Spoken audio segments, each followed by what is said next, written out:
Qué bueno saber que ustedes siguen en sintonía con nosotros. Este es el Tribunal de la Tarde por Telefuturo Canal 23.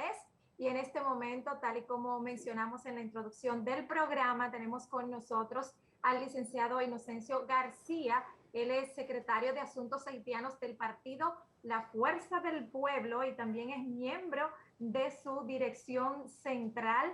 Qué bueno tenerle en nuestro espacio. Bienvenido. Bueno, buenas tardes. Muchas gracias por invitarme a este programa que yo escucho precisamente todas las tardes, ya sea aquí en la casa o cuando voy en el vehículo, ¿no? Así que muchas gracias por la invitación en mi nombre y a nombre de la Fuerza del Pueblo.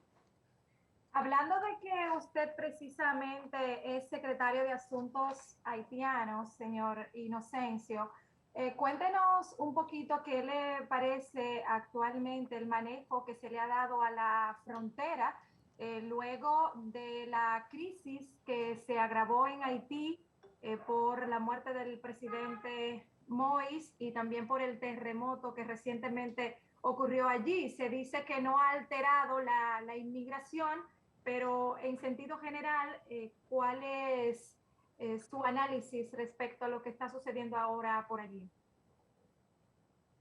Bueno, en sentido general, si Haití está viviendo lo que yo llamo una crisis multidimensional y una crisis transdimensional. ¿Qué quiere decir eso? Quiere decir que la crisis multidimensional quiere decir que todos los factores de desarrollo en Haití están en crisis, están afectados, ¿no? Si, por ejemplo, uno va a uno de esos factores, que es uno de los principales, que es la economía, el Fondo Monetario Internacional proyectó para este año un 1% de crecimiento.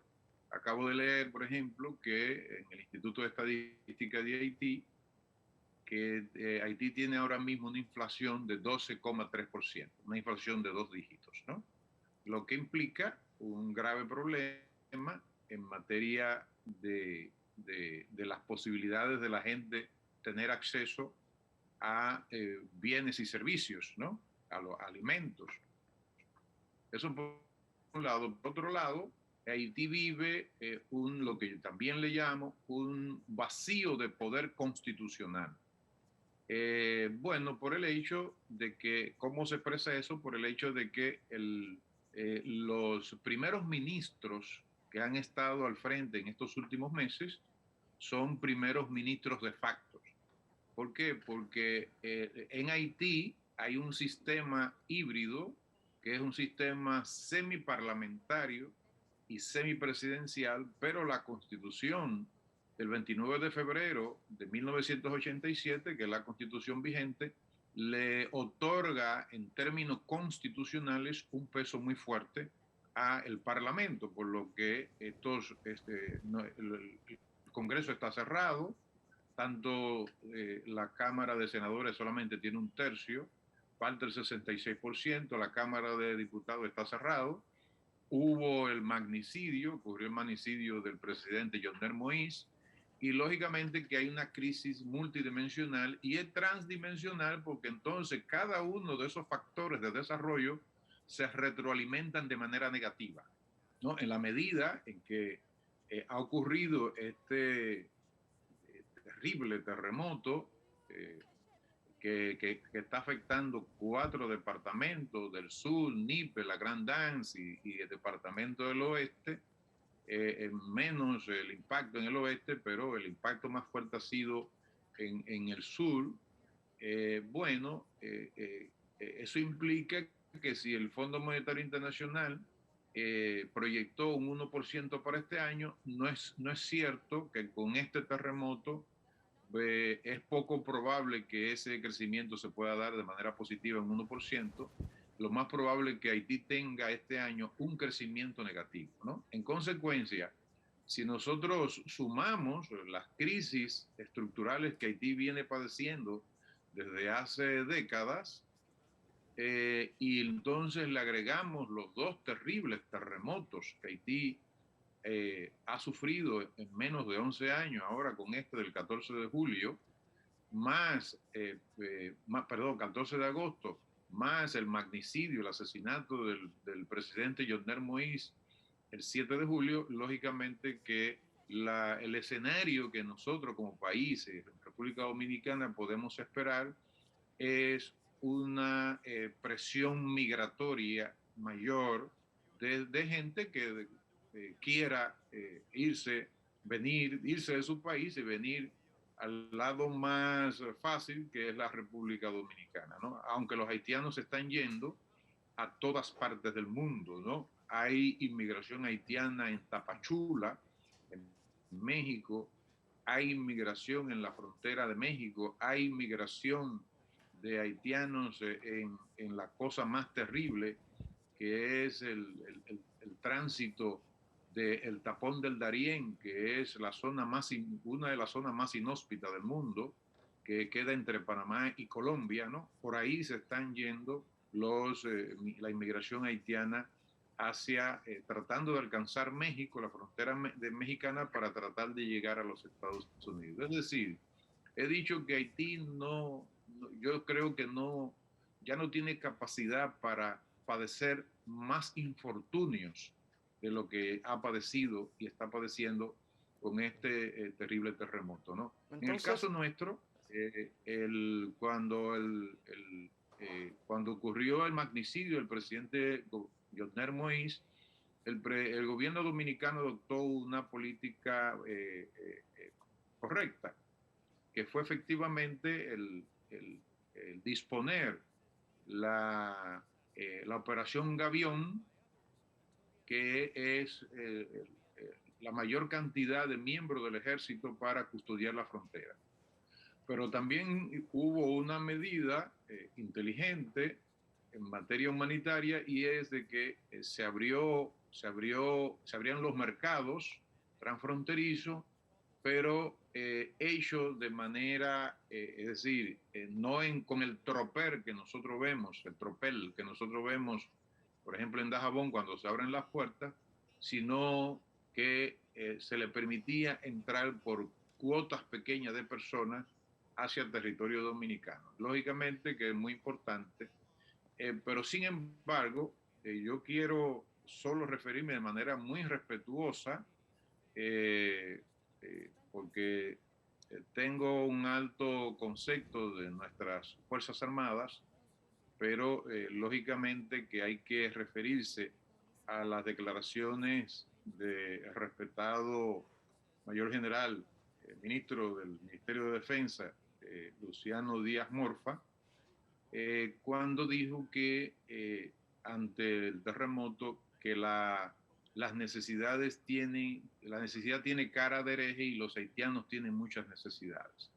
Es una declaración en materia de política exterior errónea, delicada, porque prácticamente se le está quitando fuerza a la operación Gavión con esa declaración, por el hecho de que prácticamente es un efecto llamada a que, bueno, habrá flexibilidad para que todo el que quiera venir, el que tenga necesidades, pueda venir a la República Dominicana, ¿no? Y ser aceptado, lo que no es cierto, porque nosotros no tenemos capacidad para recibir en condiciones humanitarias un contingente de personas que lo que ha hecho el gobierno, como lo hizo el gobierno del presidente Leonel Fernández durante el terremoto del 12 de enero del año 2010, en aquella ocasión el presidente Fernández duró con su equipo hasta altas horas de la madrugada, y esa ayuda fue tremendamente eficaz, precisamente porque se diseñó un plan al grado de que se le proveyó al presidente Preval de radiocomunicación, se restablecieron circuitos eléctricos en Puerto Príncipe, se instaló una unidad médica en Malpacet, ahí, que es colindante con nuestro municipio de Jimaní, la provincia de Independencia. Pero además, yo que visité en helicóptero con el ex vicepresidente Rafael Albuquerque, que vicepresidente en ese momento, en el mes de febrero del año 2010, también estaban los comedores económicos nuestros, ¿no? Lo mismo ha hecho el gobierno, claro está, quizás no con el nivel de organización que se produjo, pero sí el gobierno actual ha ido en auxilio, como parte de la comunidad internacional y como vecino de Haití, en auxilio para, inclusive que fue destacado, déjenme decirle, por Frank Duval, que es el redactor en jefe y también editorialista del periódico decano de Haití, que es el Le Nouvelliste, ¿no? Pero Sí, acá, En fin, que una pregunta. entendemos que el gobierno dominicano estará haciendo lo propio ante este terremoto. Ante ese panorama que muy bien ha descrito Ernesto Jiménez de este lado, reiteramos el agradecimiento por acompañarnos esta tarde en el programa. Pero ante ese panorama dantesco y que muchos dominicanos y dominicanas ya conocen, Haití es la nación más pobre del hemisferio occidental, ante ese panorama, ¿qué se pudiera hacer desde la comunidad internacional para marcar una hoja de ruta de desarrollo a mediano y largo plazo, más allá de cualquier paliativo que de momento se pueda establecer y se debe establecer para ayudarlos a salir de esta crisis? La realidad es que Haití vive de crisis en crisis. Usted muy bien lo estableció, son crisis estructurales que son multidimensionales y transversales a prácticamente todos los escenarios sociales, políticos y económicos de esa nación. Crisis medioambiental, crisis de productividad, crisis de educación, crisis de salubridad, crisis en todos los sentidos.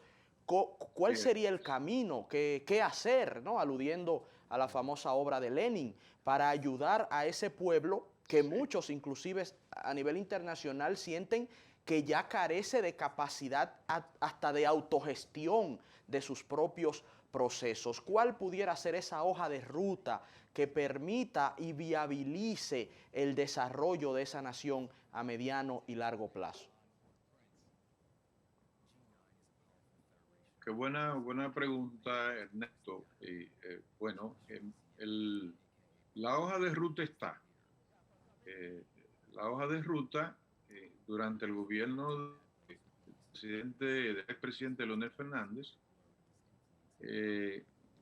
a través del Ministerio de Economía, Planificación y Desarrollo, participamos de manera activa en la evaluación post-terremoto y en parte del diseño con los organismos multilaterales, Banco Mundial, BID, OEA, ONU, Unión Europea. Recuérdense que el secretario general a la sazón designó al expresidente Bill Clinton, ¿no? como su enviado especial, que también estaba participando, y frente a, afortunadamente estaba al frente de la primatura del primer ministro Jean-Marc Berrief, que es un excelente técnico de muy alto nivel, que supo conducir de manera maestra todo ese proceso tan complejo en el cual, repito, participó el gobierno del expresidente Leonel Fernández. En consecuencia, nosotros, inclusive yo tengo aquí esa hoja de ruta, está en un libro. Esa ruta, Néstor, está. Es decir, ahí se plantea la refundación del Estado Nacional de Haití. Y la refundación, el componente fundamental estratégico de esa hoja de ruta es el desarrollo desconcentrado respecto a Puerto Príncipe. Porque resulta que Puerto Príncipe concentró alrededor del 80% de las inversiones públicas y además tenía concentrado alrededor del 70% de las actividades institucionales. Sí. Los CACET y los ASEC, que son es decir, la gobernanza territorial, es decir, los ayuntamientos, ¿no? Nunca han podido ser llenados de manera satisfactoria, y es una disposición de de la Constitución del 29 de marzo de 1987, la Constitución vigente, ¿no? Entonces, en esa hoja, en ese plan de refundación de Haití, que así le llamaron finalmente las autoridades haitianas, ahí están todos los componentes de esa refundación, pero con ese eje estratégico de descentralización del desarrollo nacional haitiano. Es decir, recuérdense que cuando se produce el terremoto del 12 de enero del año 2010, Haití, además de que perdió el 107% de su Producto Interno Bruto, que era apenas de 7.000 millones de dólares, perdió alrededor de más del 70% de la infraestructura institucional física, incluido el Palacio Nacional, ¿no? Inocencio, es decir, sí, concluya. Iba a decir sí, Ernesto. Iba a aprovechar por razones de tiempo. No quisiéramos concluir esta conversación sin escuchar su opinión acerca de la situación que ha provocado la situación en Afganistán, y por cierto que la República Dominicana aparece como signatario en una lista del Departamento de Estado de los Estados Unidos como uno de los países que ofrecería ayuda a ese pueblo, ya tomando en cuenta las circunstancias que usted ha descrito de la situación haitiana, la propia crisis dominicana. ¿Cuál sería su opinión acerca de la posibilidad de que República Dominicana pues pueda sumarse a la ayuda al pueblo afgano? Bueno,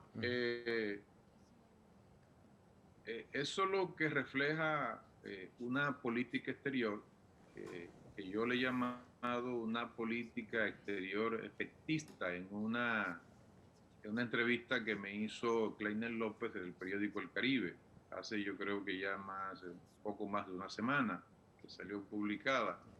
También aparece ahí Luis González, que es un politólogo experto en relaciones con China. Y yo decía que calificaba la política exterior del presidente Luis Abinader, del gobierno del presidente Luis Abinader y del PRM como una política exterior efectista, y consiste en, por ejemplo, le voy a poner un caso, adoptar los 9 puntos en enero de este año con las autoridades haitianas. Eso se hizo sin tomar en cuenta precisamente la crisis estructural que está viviendo esa nación, ¿no? Es decir, Haití no está en condiciones de honrar compromisos internacionales, ¿no? Entonces, bueno, si tú quieres solo mostrar una política exterior que como parte de un marketing, ¿no? Entonces, bueno, tú estás desarrollando un enfoque de una política exterior efectista sin ninguna consecuencia concreta. Bueno, el hecho de lo que usted acaba de señalar, yo leí esa lista, son varios países, pero nosotros no necesariamente teníamos que sumarnos, porque las condiciones nuestras no son ni las de Estados Unidos, ni la de México, ni la de Canadá, etcétera, etcétera, ¿no? Porque nosotros tenemos un grave problema al lado, pero además no saber leer la crisis geopolítica que se acaba de desatar con la toma por parte de los talibán de Kabul, ya de todo el poder en Afganistán, y todo lo que puede derivarse en materia de terrorismo internacional, ¿no? Aunque ellos, los talibanes, están tratando de mandar un mensaje de una cierta flexibilidad, cosa que yo dudo, porque ese es un islamismo rigorista que va a aplicar la Sharia, que es la ley más estricta, donde las mujeres no pueden salir solas, donde las niñas a partir de los 2 años no pueden ir a las escuelas, Y en definitiva es toda una concepción, una cosmovisión totalmente distinta a la de Occidente, ¿no? Entonces, para poder adoptar una decisión de esa naturaleza tan delicada, habría que hacer una evaluación de qué ha implicado ese acontecimiento, donde no solo ha perdido en imagen Estados Unidos, sino que ha perdido en imagen Occidente, porque ahí estaba la OTAN. Y entonces, bueno, a esa zona, a mi modo de ver, se van a trasladar ahora las mayores tensiones geopolíticas por el hecho de que Afganistán colinda está en el área de influencia de China, de Irán, de Rusia. Rusia tiene la mayor base fuera de su territorio, la tiene en Tayikistán. Afganistán hace frontera por su lado oriental con Xinjiang, que es como una provincia donde están los uigures, que son musulmanes, ¿no? Y ya el gobierno chino ha advertido, aunque va a colaborar con el gobierno talibán, pero ha advertido que cuidado con alguna intromisión en materia de cuestiones religiosas con los uigures, porque no va a ser tolerado. Lo mismo ha hecho el presidente Vladimir Putin, ¿no? Sin embargo, acabo de leer que el presidente Xi Jinping y Vladimir Putin van a coordinar y va a haber un proceso de reconstrucción por parte de China y de Rusia en ese país, ¿no? Bueno, pero lo que quiero, la función de esa pregunta es, primero habría que haber hecho una lectura, no solo de corto plazo, sino una lectura de largo plazo, porque lo que están saliendo de Afganistán son precisamente colaboradores de las naciones de Occidente que estuvieron presentes a través de la OTAN en ese país. Y hay un código rigorista del talibán, que es la venganza. Bueno, entonces todo eso debe saberlo un gobierno para tomar una decisión de esa naturaleza. Inocencio García, muchísimas gracias por acudir a nuestro llamado y darnos su visión, de su opinión acerca de estos temas de corte internacional y que tiene que ver con nuestra política exterior. Bueno, muchísimas gracias y a ustedes, como siempre. Los jueves estamos cargados de segmentos y uno de los más esperados es el cine, los principales estrenos y series y recomendaciones a cargo de Mr. Alex Cuellar, y con él los dejamos. Muchas gracias. Hasta luego.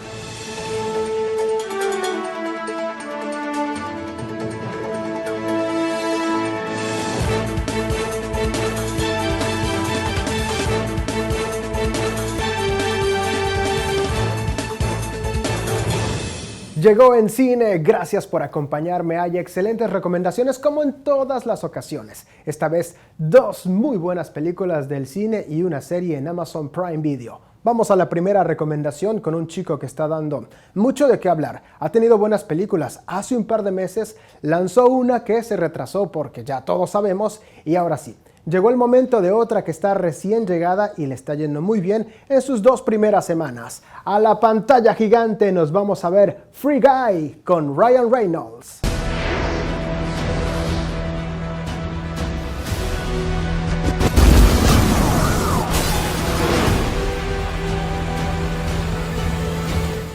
Guy trabaja como cajero en un banco. Es un tipo alegre y solitario que viste impecable y al que nada va a amargarle su día. Da igual que lo pisoteen, lo atropellen o lo utilicen como rehén durante un atraco en su banco. Él sigue sonriendo como si nada. Claro que un día se va a dar cuenta que Free City no es exactamente la ciudad que él creía. Guy va a descubrir que en realidad es un personaje no jugable dentro de un brutal videojuego de mundo abierto. Ahora que sabe que es un personaje de videojuego, Guy, acompañado por Molotov Girl, decidirá enfrentarse a todos los villanos que asolan la ciudad. Dirigida por Sean Levy y protagonizada por Ryan Reynolds. Free Guy, tomando el control, exhibiéndose en los cines. ¡Esto asusta un poco! Está descansando. ¡Hecho pedazos! ¡El tío está muerto! Tiene sueño.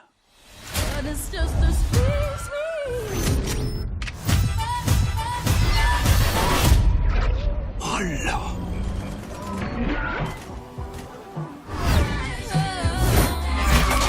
¡No puede ser!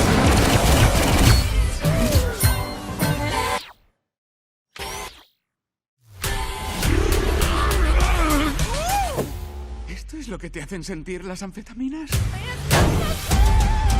Guy, este mundo es un videojuego. Y está lleno de malos. Soy un tramposo, un reptil venenoso. Necesitamos que seas el bueno. ¡Lo siento! ¡Ay, señor!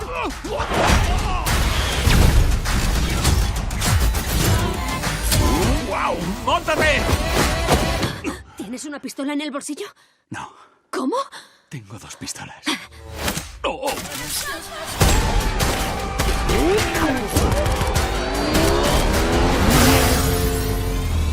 Ahí está la primera recomendación. De a poco Ryan Reynolds se va convirtiendo en uno de los grandes de Hollywood.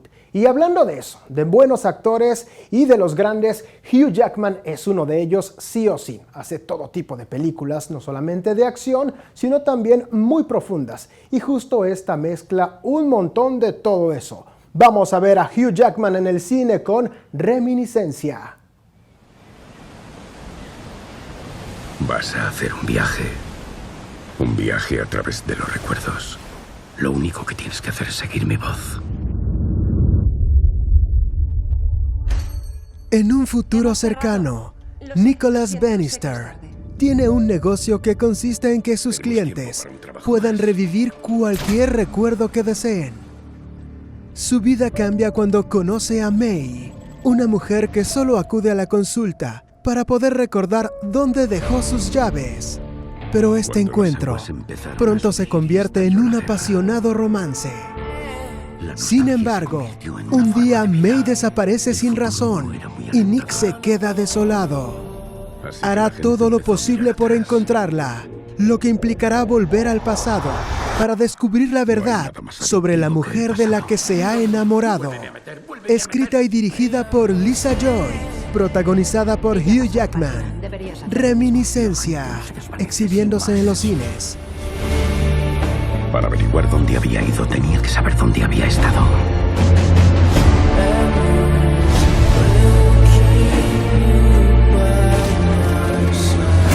Huía del pasado. O corría hacia él. ¿Cuánto la conocías realmente? ¿Cuánto te fijaste? ¿Quién era? ¿Quién era cuando no estaba conmigo?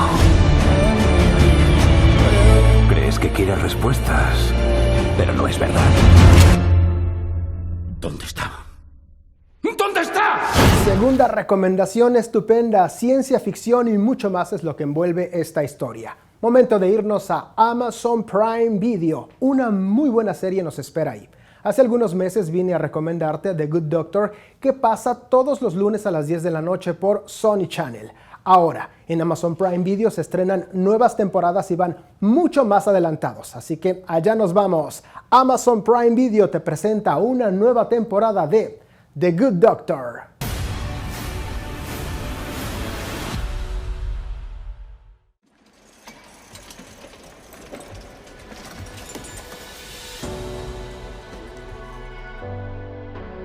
I love you with all my heart.